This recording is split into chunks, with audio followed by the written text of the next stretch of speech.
Hello everyone, Miss James here. Welcome to our First Fridays. Every Friday I read the first chapter of a different book. Today I'm going to be reading The True Story of Red Riding Hood by Liesl Shurtliff. If you would like to hear me read this book to you, then just keep watching. Chapter 1. The first time I tried my hand at magic, I grew roses out of my nose. This was not my intention. I meant to grow flowers out of the ground, like any normal person would. But I've never been normal, and magic is unpredictable, finicky, and dangerous, especially in the wrong hands. Granny had taught me magic from the cradle. Some grandmothers shower their grandbabies with cuddles and kisses and gumdrops. I got enchantments and spells and potions. Granny knew spells to conjure rain and wind, charms to make things grow or shrink, and enchantments of disguise and trickery. She could brew a potion to clear your mind or clear your stuffy nose. She had elixirs for toothaches, belly aches, and heartaches, and a special balm for bottom itch. There was no end to the wonders of magic. There was also no end to the troubles. When I was 5 years old, I wanted to grow red roses for Granny's birthday. Roses because her name is Rose, and red because my name is Red. They would be the perfect gift. I knew I could do it. I had seen Granny grow fat orange pumpkins and red juicy berries straight out of the ground with just a wave of her hands and a few words. I chose my own words with care. Red rose charm, sprout and blossom, red, red rose, let your fragrance fill my nose. I felt the tingle of the magic in my fingertips. I gave a flourish of the arm, a flick of the hand, just as Granny did, but nothing happened. I tried again. I spoke louder, flourished grander, and a red nose exploded right out of my right nostrils. I tried to rub the rose off, but that only made me sneeze, and another rose shot out of my left nostril. Granny could not stop laughing. You might even say she cackled. "Granny, do something!" I sobbed through the roses. I expected her to wave her hands and make the roses disappear. Instead, she ripped them right out of my nose. "Ouch!" I screamed. "Thank you for the roses," said Granny, placing them in a vase on her table. "We can call them booger blossoms." "Achoo!" I said. Granny laughed for a full 5 minutes, and I sneezed for 5 hours. I'll admit it, it was sort of funny, even if it did hurt worse than the pixie bites. But I worried that this might be an omen, that the magic was somehow wrong inside of me. After the booger blossoms, I decided to stick to practical magic, such as a drying spell. I'd see Granny do this countless times, just a snap of her fingers, and she'd have dripping laundry dry in minutes. But when I snapped my fingers, no wind came, just fire. Yes, fire, as in flames, flaming skirts and blouses and undergarments. In less than a minute, they were cinders and ash. "Well, they're certainly dry," said Granny. When I was 6, I had a friend named Gertie. We were only allowed to play at her house with constant supervision from her mother, Helga. Helga was always worried. She was worried Gertie would fall in a well or off a cliff. She was worried Gertie would choke on her morning mush. She worried trolls would come in the night and carry Gertie away for their supper. This worrying became problematic when I wanted to take Gertie into the woods to play. "Mother says I'll be eaten by wolves," Gertie said. "You won't," I said. "I've never been eaten by wolves, and I play in the woods all the time." "Don't you ever get lost? Mother is always afraid I'll lose my way." "I'm never lost. I have a magic path." Gertie's eyes got as big as apples.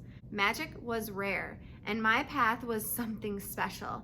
It only appeared when I wanted it to, and led me wherever I wanted to go in the woods. Surely this would entice Gertie to come with me, but it didn't.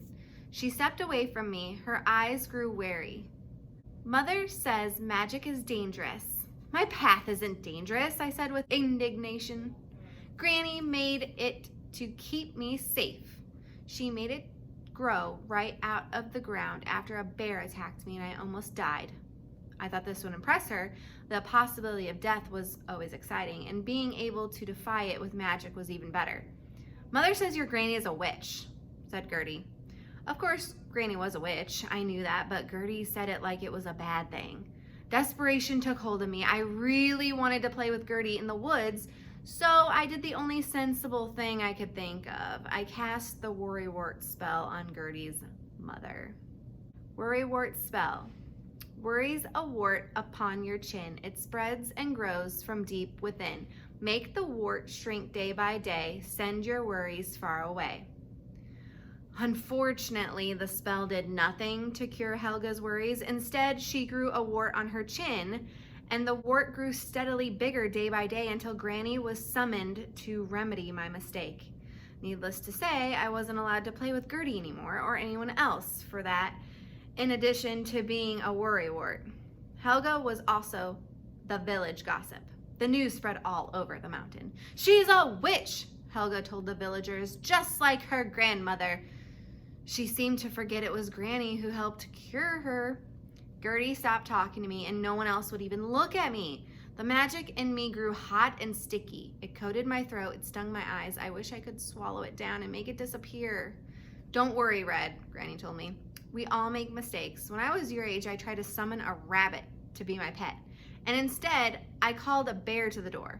No, I cried. How did you survive? The bear was actually quite nice. My sister married him. She married a bear? Oh, don't be ridiculous. He wasn't really a bear. He was a prince under a spell. This did nothing to alleviate my concerns. I didn't want to marry a bear or a prince. All the magic I do is bad, I said. Nonsense, child, said Granny. There are only mistakes. It takes 100 miles of mistakes before you arrive at your own true magic. But what if my mistakes are too big? No such thing, dear, said Granny. But she was wrong. I went on trying spells and charms and potions, and I went on making mistakes. Big ones, small ones, deadly ones. My last mistake was worse than warts, fire, or roses out the nose. I was 7 years old, and Granny and I were in the woods. It was early spring, so the trees were just budding. Granny thought I could help them grow. Growing charm, root in the earth, sprout above ground, swell in the sun, spread all around. What if I burned down the woods? I asked, trembling. Fire seemed to be the only magic I had a knack for. Don't be afraid, Red, said Granny. She pointed to a tree branch above us, a large one that had dipped low enough that I could see the little branches and buds shooting out of it. Focus on that branch. Feel its energy and the energy inside you. They are connected. See if you can make its leaves grow. Growing is the best kind of magic. Yes, I loved it when Granny made things grow. She could grow juicy strawberries and fat pumpkins, spicy herbs, and fragrant blossoms, roses. Granny was particularly good with roses. I focused on the magic inside of me. I felt it swirling in my belly, like a bubbling pot of soup ready to spill over. I felt it through my arms and to the edges of my fingertips. Then I let the magic pour out of me and flow towards the tree. The buds on the branch swelled and started to unfurl. Nothing exploded. Nothing caught fire. I'm doing it, I said. Good, said Granny. Keep going. Buds kept swelling, leaves unfurling until the branch was full of green and pink. Then the branch itself started to grow. It got thicker and longer. Slow it down now, said Granny. Pull that magic back inside. But I couldn't. The magic bubbled and spilled out of me faster than I could control it.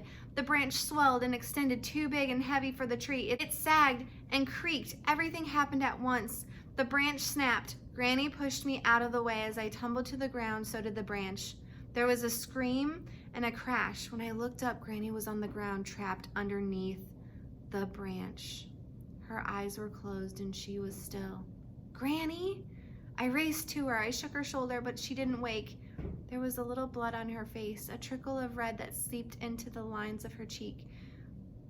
My heart pounded in my chest. I tried to pull the branch off of her, but it was too big and I was too small.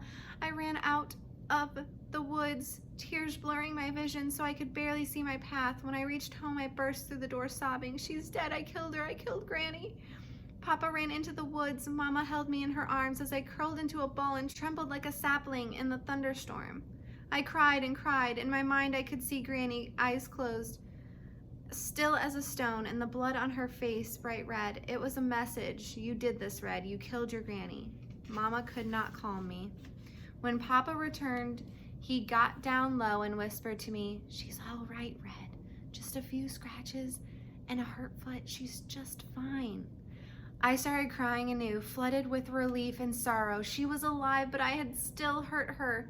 It was my fault. Granny's foot never quite healed after that. She had to use a cane, and she hobbled like an old lady, like a witch. I hated to see it, but it reminded me every day of what I had done, what I was. Granny may have been a witch, but she was a good witch. Her magic made things live and grow. My magic made them bleed and die. It didn't matter if this was mile 99 of my 100 miles of mistakes. I couldn't journey one step further. I would never do magic again. Thank you guys so much for joining me for my first Fridays. I really hope you guys liked the first chapter of Red, the true story of Red Riding Hood. If you liked this story, be sure to comment down below or give me a thumbs up and subscribe to my channel. I hope you guys have a great day. Bye!